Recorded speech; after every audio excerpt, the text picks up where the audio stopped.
Hello friends, welcome to the next class of how to learn English. आज हम fill in the blanks करने जा रहे हैं। फिल इन द ब्लैंक्स करने से हम बहुत सारी चीज़ें सीखते हैं, हमारी राइटिंग स्किल्स बहुत अच्छी हो जाती हैं। मतलब ये आपको अपने आप लिखने में बहुत हेल्प करता है।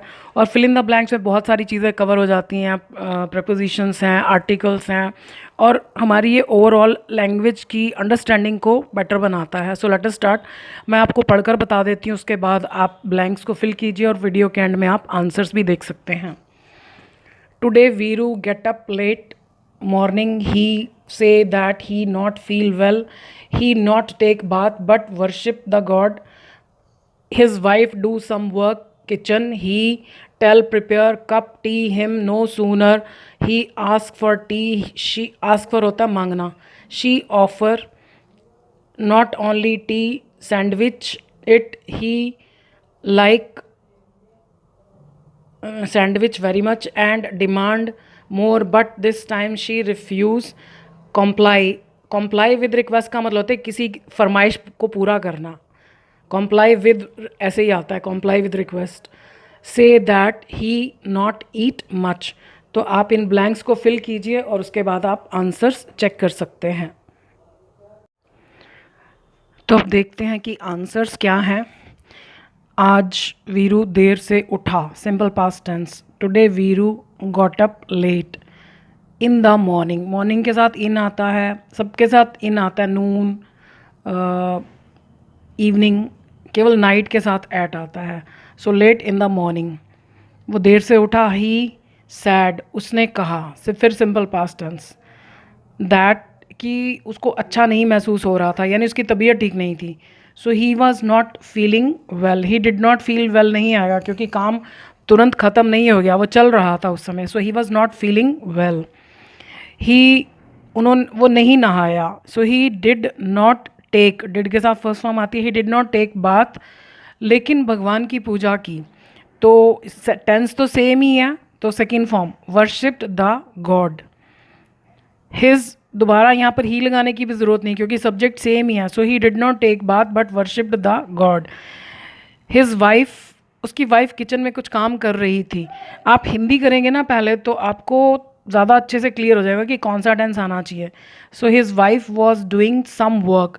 यहाँ पर एनी वर्क नहीं आ सकता, सिंपल सेंटेंस में वर्ब के बाद एनी कभी भी नहीं आता, सम आता है, कोई।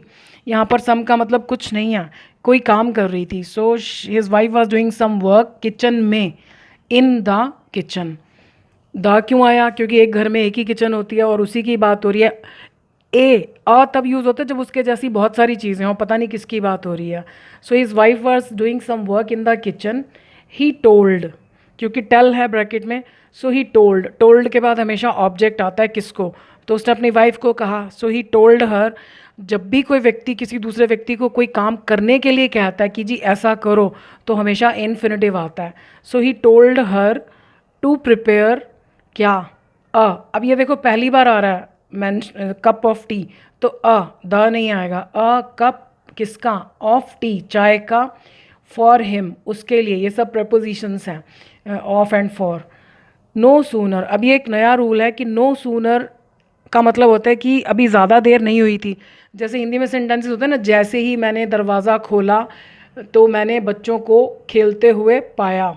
सो नो सूनर भी जैसे ही एक काम हुआ, तो नो सूनर के बाद जो पहला सेंटेंस होता है वो हमेशा क्वेश्चन की फॉर्म में होता है। हालांकि क्वेश्चन पूछा नहीं जा रहा, लेकिन ये रूल है। तो नो सूनर डिड, तो डिड के बाद फर्स्ट फॉर्म ही आती है। So no sooner did he ask for tea, ask for होता है मांगना। तो जैसे ही उसने चाय मांगी, यानी उसको भी ज़्यादा देर नहीं हुई थी। दूसरा सेंटेंस लिखने से पहले बीच में आपको दैन लगाना पड़ेगा, THAN। जैसे अगर आपको ध्यान हो, जब हम एडजेक्टिव्स यूज़ करते हैं, जैसे हम कहते हैं टॉलर, तो हम दैन लगाते हैं।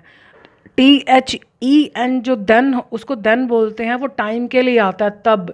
जैसे हम कहते हैं कि पहले आप मुझे सच बताइए तब मैं आपकी मदद करूँगा, वो देन होता है, ये दैन है, THAN।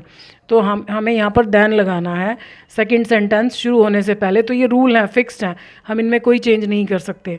So then she offered him, तो उसने ऑफ़र किया उसको, मतलब उसको दिया। वर्ब के फ़ौरन बाद ब्लैंक हो तो सबसे पहले किसको या क्या, फिर उसके बाद हम किसी और चीज़ के बारे में सोच सकते हैं। सो शी ऑफर्ड हिम, उसने उसको दिया, क्या दिया? Not only. अब ये नॉट ओनली और बट ऑल्सो इकट्ठा आता है। नॉट ओनली के बाद अगर व्यक्ति या वस्तु है तो बट ऑल्सो के बाद भी व्यक्ति वस्तु होना चाहिए, नाउन। नॉट ओनली के बाद वर्ब है तो बट ऑल्सो के बाद भी वर्ब होना चाहिए। ये मैं आपको फाइंड आउट एरर्स के नेक्स्ट वीडियो में ये सारे रूल्स जो फर्स्ट टाइम यहाँ आ रहे हैं तो उनकी प्रैक्टिस के लिए सेंटेंसेस दे दूँगी। So she offered him not only T, ना केवल चाय, बट ऑल्सो अ सैंडविच। जो जो चीज़ पहली बार आ रही है और वो कोई विशेष नहीं है तो उसके लिए अ, ये आर्टिकल बोलते हैं, ए एंड द आर्टिकल्स होते हैं। सो उसको ना केवल चाय दी बट ऑल्सो अ सैंडविच, बल्कि एक सैंडविच भी दिया। हम ऐसे भी लिख सकते हैं बट अ सैंडविच ऑल्सो, लेकिन वो सैंडविच बाद में लिखा हुआ तो हमने बट ऑल्सो इकट्ठा लिख दिया।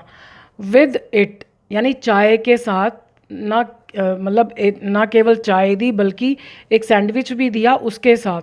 किसके साथ? चाय के साथ। ही लाइक्ड, एक क्योंकि पास्ट की बात हो रही है और हैड नहीं आएगा। हैड का मतलब होता है कि जो पीछे पास्ट की बात हो रही है ये काम उससे पहले ही हो चुका था। इसमें कोई काम किसी से पहले नहीं हो रहा, सब एक सीक्वेंस में एक क्रम से हो रहे हैं, तो हैड लगाने की कहीं भी ज़रूरत नहीं है। So he liked the sandwich. अब यहाँ पर देखो अ सैंडविच क्योंकि पहली बार जिक्र हुआ, अब उसी सैंडविच का जिक्र दूसरी बार हो रहा है तो द। हिंदी में द का कोई मतलब नहीं है, लेकिन इससे ये पता चलता है कि हमको पता है कि अब कौन से सैंडविच की बात हो रही है जो उसने अपने हस्बैंड को दिया। So he liked the sandwich very much, बहुत अच्छा लगा। एंड डिमांडेड, अब ये पास्ट की बात हो रही है तो उसने डिमांड किया, मांगा। वन मोर, एक और मांगा। बट लेकिन दिस टाइम शी रिफ्यूज्ड, उसने मना कर दिया। अब यहाँ पर कुछ लोग डिनाई लिख देते हैं। डिनाई होता है किसी बात से मुकर जाना, तो ये मुकरने वाली बात नहीं है, कोई काम करने से मना किया जा रहा है तो यहाँ पर रिफ्यूज़ आएगा। शी रिफ्यूज्ड, अब वर्ब के बाद वर्ब आए तो हम सीख चुके हैं कि टू प्लस फर्स्ट फॉर्म।